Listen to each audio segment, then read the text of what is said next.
Oh, that's horrible. So, you know, piss revenge is a thing in prison.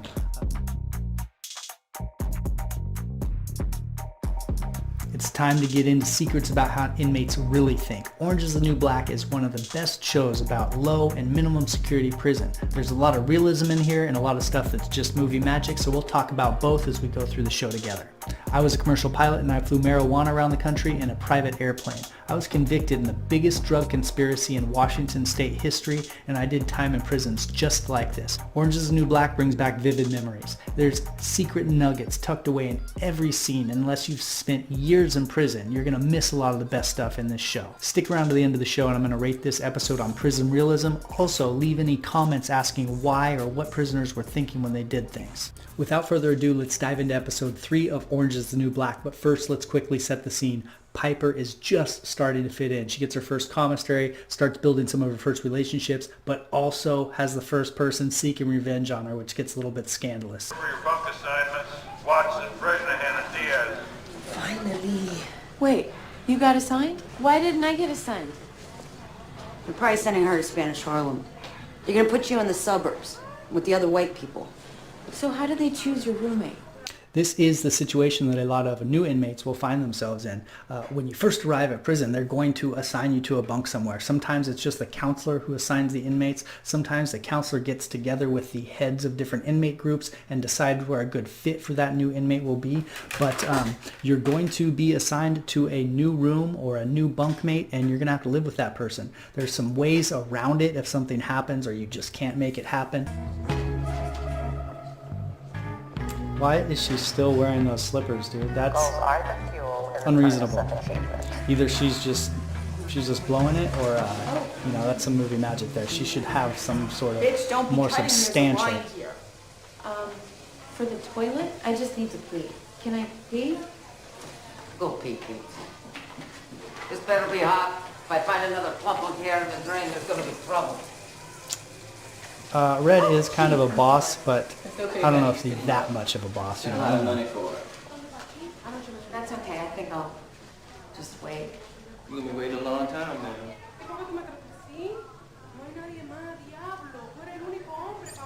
She's talking to the devil. Yeah, I got that part. That's Satan's style. So the sitting stall, or I don't know what they called that right there, but you know, there's some lady talking in the stall right there, and you know, if she's talking to the devil, she's probably on a burner on some sort of cell phone. A lot of cell phone use in minimum and camp security levels. They're easy to get in. People are using them often. It's really high risk. People are going to the SHU and getting shipped out to other prisons all the time because they're getting caught with cell phones. How the scene goes is they just look for a quiet spot, a bathroom stall. That bathroom stall probably has some sort of fixture or something with a removable piece in the wall where they can hide a cell phone. Really common shower stalls also. People will go in, turn the shower stall wall on, and then maybe take the soap dispenser out and their cell phone will be hidden behind there. There's people hiding and talking on cell phones all over the place. How the scene usually looks is they'll be riding with someone else, you know, and they'll have a lookout. Basically, if this lady's talking on a cell phone right here, she's probably got someone around the corner in the hall watching where the officer station is so they can see an officer rolling up. And then probably either they're going to come in and give a little whoop-de-whoop shout out, or there's a third person who they relay the message to quickly and get them off that phone. So, you know, I think she's probably talking on a phone. Your commissary ain't come in yet? I think so. She's going to have sour slippers by now. You know, this whole thing of her for days wrapping toilet paper around her feet is just silly. I mean, people are resourceful. She's at least going to build some slippers out of duct tape or something more substantial, but walking around in toilet paper shoes is silly. Also, at least in federal prison camps and lows, shower shoes are abundant. That's an absolute necessity, and everyone is going to have access to at least some sort of ghetto shower shoes. I've heard, I've seen in county and things like that, stuff's a little bit more scandalous, and there will be no shower shoes. When I first went to Oakland, the 6th floor of Oakland County, I didn't have shower shoes. So that happens, but not in federal. If you want to skip that shower line, do the 5 a.m. or the 5 p.m. That's my secret. Why are you telling me all? That's actually a decent secret. The shower line, there is, prison works on schedules and cycles, just like real life. You know, there's a morning commute, there's a evening rush when people come back from work, there's a lunch rush. There are these ebbs and flows of where there's lines and when there is lines. One of the things that I did in prison, just for my personal well-being, was I tried to kind of operate at the opposite of these ebbs and flows. So she's right on, you know. You come early in the morning or go late at night and you can get an open shower. I used to hit the showers late morning because I had a good job, so I could go while everyone else was at work. I could go hit empty shower stalls a lot of the time, which was, it's nice to have a little bit of privacy, and sometimes you can find that. Like she's saying, that's great advice.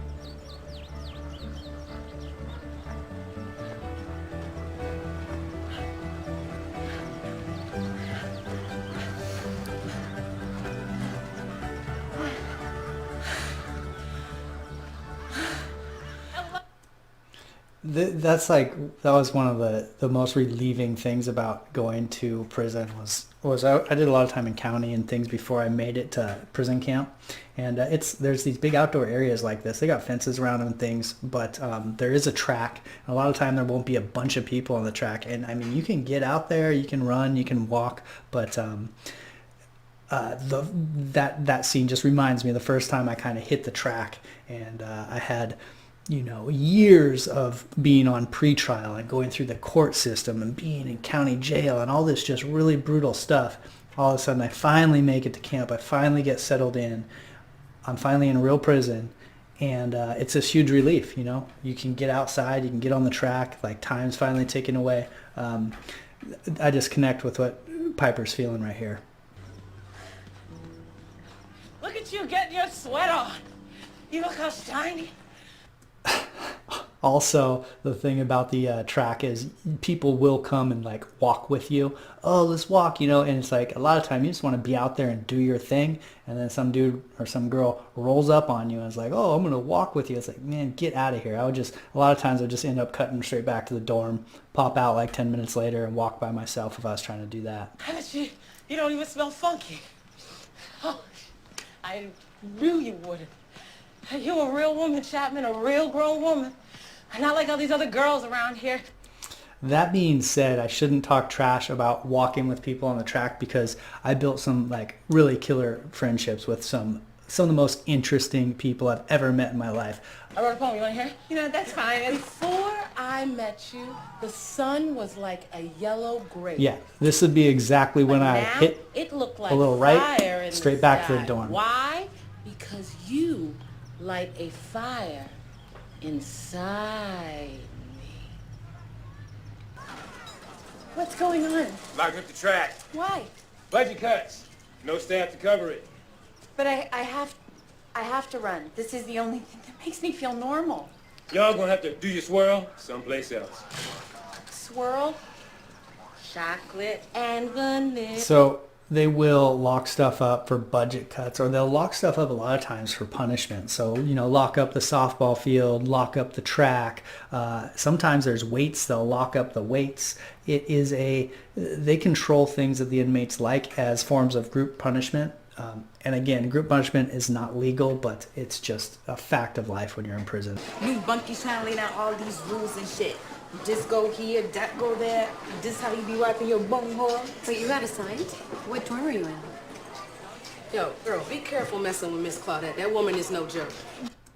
So a big rule in prison is not to jump into people's conversations. You can be listening, but you shouldn't even be looking like that. Don't look like you're listening, and for sure, don't hear something and jump in. Hey, you got to sign that. People. The main rule in business is, the main rule in prison is stay out of everyone else's business. Don't look at them, don't watch them, don't listen to them. For sure, don't butt into their conversations. Word is she killed someone. That's why she's doing so much time. I believe it, too. You look in her eyes, you know she's seen some shit. I'm not scared of her. You should be. I hear when she was down the hill, she threw a pot of boiling water in her bunky's face, burned her eyelids off. She be looking like Beetlejuice and shit. So? There's always people telling crazy stories and gossiping in prison. That's just a thing. One time there was a fire out in the field, and the fire department came and like put the fire out, and everyone was convinced it was a plane crash. Someone had said they'd seen it go down and all this, and the whole prison thought it was a plane crash. Turns out it was just like something totally random. Plane crash was total bullshit. But that is the extent that the gossip goes. It's just insane. Yeah, come on now. She'll see what she be messing with. Yo, the lady ain't taking a visitor in 10 years because she won't do strip search. And she ain't dookie the whole time she been locked up. Oh, come on. No, I'm serious. That's crazy. Nah, for reals, no one's ever seen her use the stars. That's the truth. She don't poop. She probably got a voodoo spell stopping up her butt. That's some steel right there. Get Piper trying to fit in. Exactly, man. You gotta mind your own business.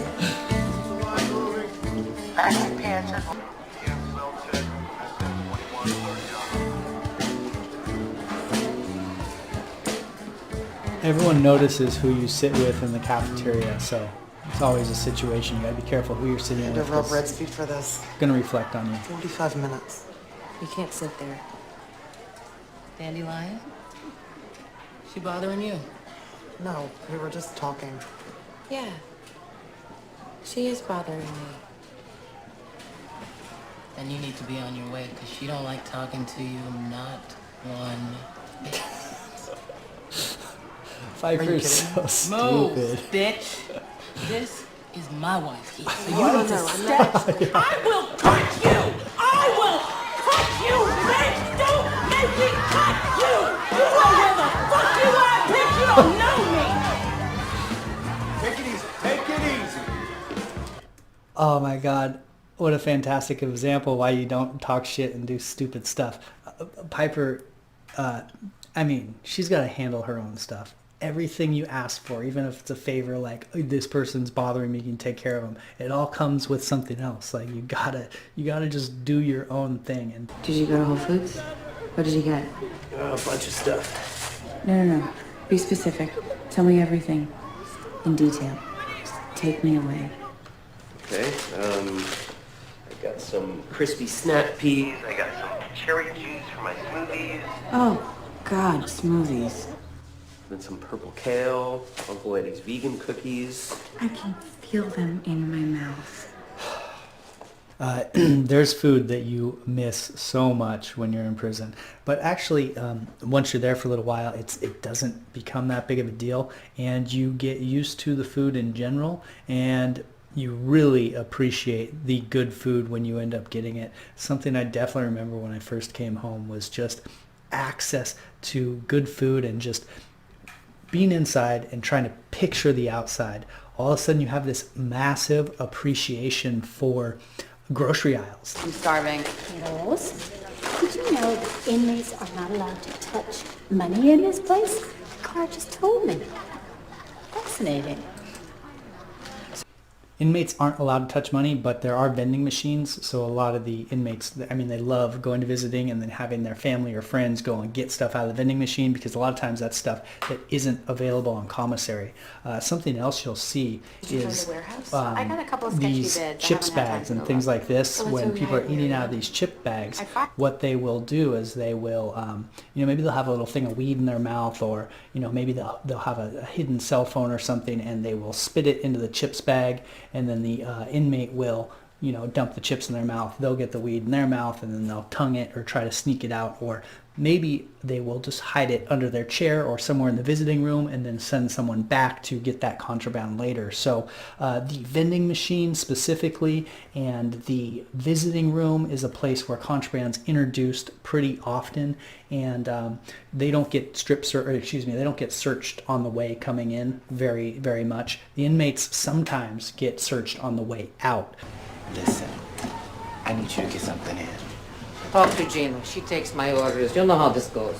It's something that's hard to get. Estrogen pills or patches? I don't do drugs. It's medication. I got rules. No drugs. Nothing like that comes through my kitchen. Besides, even if I wanted to help you, I don't have connections like that. Here. Yeah. The kitchen is another place where contraband comes in pretty often, because there's loads of vegetables coming in. There's in and out, and most of the time it's just food. Most of the time it's some of the officers' food maybe, which is a little bit more high quality, that's getting stolen and then distributed back into the dorm. Sometimes it's vegetables, the extra vegetables. People get on a meal plan or a vegetable plan, something like they'll be paying Red, let's say $5 a week, and Red will be giving them, a pack of 5 vegetables to their bunk. So not all the food that is in the kitchen gets served in the kitchen. A lot of it gets sold on the black market directly to inmates. What she's asking for here is something that's a little bit different. It's generally, you're not going to have drugs, like she's saying, coming through the kitchen, because these vegetables that are leaving the kitchen right now, the officers are probably turning a blind eye to. The officer who's leading the kitchen is probably willing to let some of the vegetables, disappear, because it keeps his kitchen crew happy and working really well. Now, if that turns into the kitchen crew running drugs, that officer's going to have a big problem with that. So it messes up that relationship. So Red is trying to protect whatever thing she has going by not introducing drugs into her scene. Sophia, I got you a present. It's powder foundation in medium dark. I had to guess. I hope it's all right. Honey, it's perfect. That's real sweet of you. Thank you. You're welcome. This is Chapman starting to kind of fit in and get in the groove of prison. Once you're there for a little while, you realize that, there's some people I'm going to be friends with. There's some people I can just avoid. I can get in this routine. I can walk the track. I can make meals. I can read. I can study. I can, work, whatever you do to pass your time. But you can kind of see Chapman starting to feel a little bit more relieved, like, okay, once you start knowing the plan, there's not that fear of the unknown. You do start to relax a little bit, but that's when you actually need to be careful. What happens with a lot of new people, which is funny to see, is they come in, they're super cautious, super nervous, don't know what's going on. 2 weeks in, all of a sudden, they think they're king of the castle, and so there's a danger period, basically. Once you get comfortable enough to think you know something, but you really don't, that's when a lot of people get themselves in trouble. So you can just catch Piper starting to feel like, let her guard down a little bit. And so, we'll see how that works out for her. I got commissary. Look whose ship finally came in. Commissary Here. does nice, especially your This first is one. payback for all the stuff you gave me. And you can pay back And all your debts. Mickey? So this is very realistic, because people need to help you out when you first get there. Bottom line is that you're not going to have everything you need. You're not going to have your shower slippers. You're not going to have these things. And people are going to step up and be like, hey, here it is. Take this. Get yourself by for these next week or two. When you get your first commissary, it's very important that you remember and you have notes about all the people who gave you stuff, because you should be going back to them and paying them back, and maybe even giving them a little something as a gift, like thank you. People do pay it forward, but you also then need to return that favor on your first commissary. So it is a feeling of relief getting to pay your debts off or pay back the people who helped you out when you first got there. So she's doing that right now. It's like Christmas. Yo, P, heads up, you got a visitor. Hello, baby. Can I talk to you? Yeah, there she goes. Finally, make it happen for once, Chapman. God. Listen, Suzanne. I know that you like me. I don't just like you, Piper. I got feelings. Love. Feeling. Yeah, I got that. There's too much talking. Too much talking. Hey, I'm not interested. Leave me alone. Thank you. Maybe I was unclear, and I'm sorry if I gave you the wrong impression. This is going sideways. But What the fuck is this? We're reassigning you. Get your things. You're fucking kidding me. You had me moved? Who's running this place? Not you. Shut your mouth and get your things. Watch yourself, little girl. This is not America. This is the Lich. And I've been here a long while. The inmates who've been in a prison for a long time like this, they do have a little bit of sway. They can get people's bunks moved. You picture someone, if she's been there, let's say 5 or 10 years, and she's built some sort of relationship, or at least some sort of respect or trust with that officer, and a new person comes in, is causing a scene, a new bunkmate, a veteran can go to an officer and be like, hey, you know what, like, this youngster is causing all kinds of trouble, like, I don't want to live with him. And a lot of times the officers will respond to that because they want to make their job easier, and a way to make their job easier is to keep the inmates semi-peaceful. So when you have a couple inmates that are beefing in a cell together, the officers don't want that either. So this scene's realistic. People can get moved. It wasn't me, Piper. Bullshit. You never, ever forgave 13 me for people the were war. indicted. You met all of them. We traveled together. I know it was you. No, it wasn't. And fuck you for thinking it was. Right, what did they give you? Time off for every innocent person that you threw under the bus? Probably wasn't her. It probably wasn't her who told, because honestly, they generally don't put co-defendants in the same prison if they've snitched on each other. But who knows?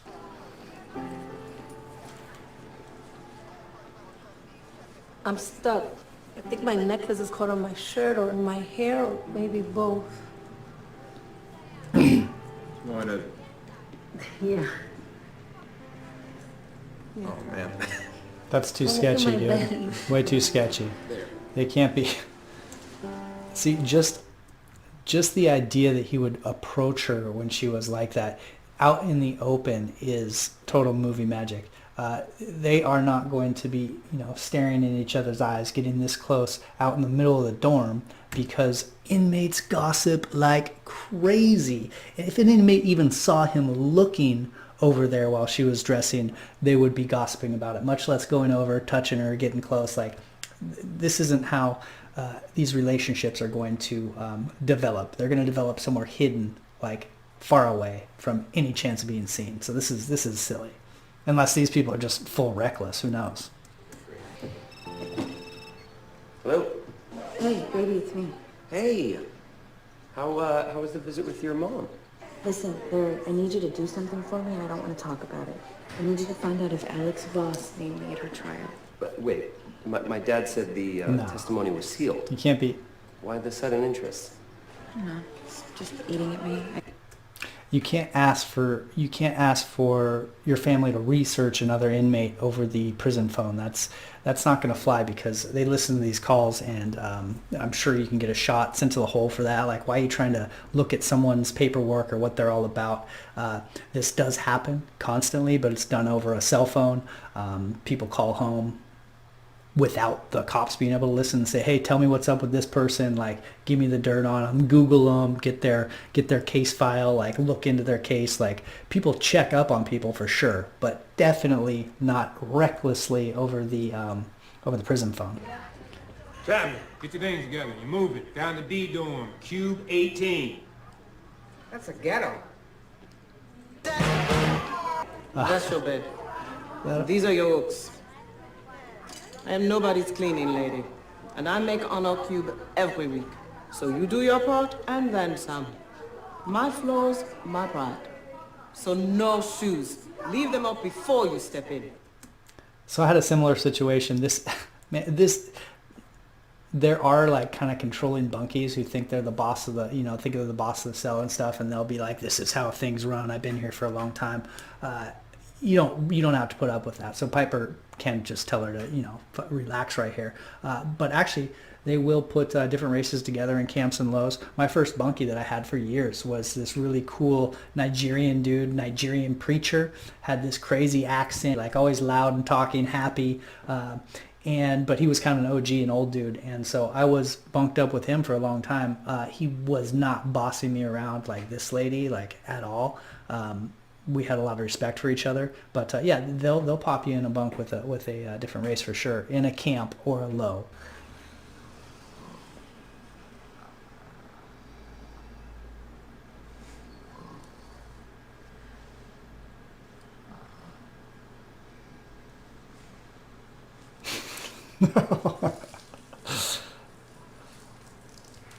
Oh, that's horrible. So, you know, piss revenge is a thing in prison, and what people will... So here's the thing. She's not going to come up and do it right in front of her like this because Piper... Well, someone like Piper could really just go tell the cops and get this lady sent to the hole in a heartbeat. So this is kind of high risk. What people usually do with, you know, piss revenge is they cover someone's bed or their pillow in a cup of piss while they're away at work, and they come back from work and their bed's covered in piss and they can't necessarily pin it on who did it. So with piss revenge, this probably isn't how you're going to see it go down. Okay, now it's time to give episode 3 a grade for prison realism. So let's talk about the good. First, the good is Piper's starting to feel like she's fitting in. You can see her going through that transition. Then Piper repaying people with commissary, and also the bunk drama and the people moving. That's a lot of times how it happens. And the bad, things that you wouldn't necessarily see is an inmate openly flirting with an officer like that. If an officer is going to do that, they're going to be very careful and much more conspicuous, just not out in the open. And then also the piss revenge, just going and peeing on the floor in front of everyone like that. That person's getting sent to the shoe for sure. So I'm going to give episode 3 a final grade of a B. I knocked it down to a B because they did sensationalize the officer flirting scene and also the piss scene. Practically, that's not how you're going to see things happen in real prison. So what'd you think of my grade? Let me know in the comments, and let me know anything else that you'd like to see. If you'd like to see more Prisoner React videos, you can check out the playlist here. If you're actually going to federal prison, I made a step-by-step guide how to survive prison. That's what most of this is for, so check that out here. Until next time, this is federalprisoninsider.com.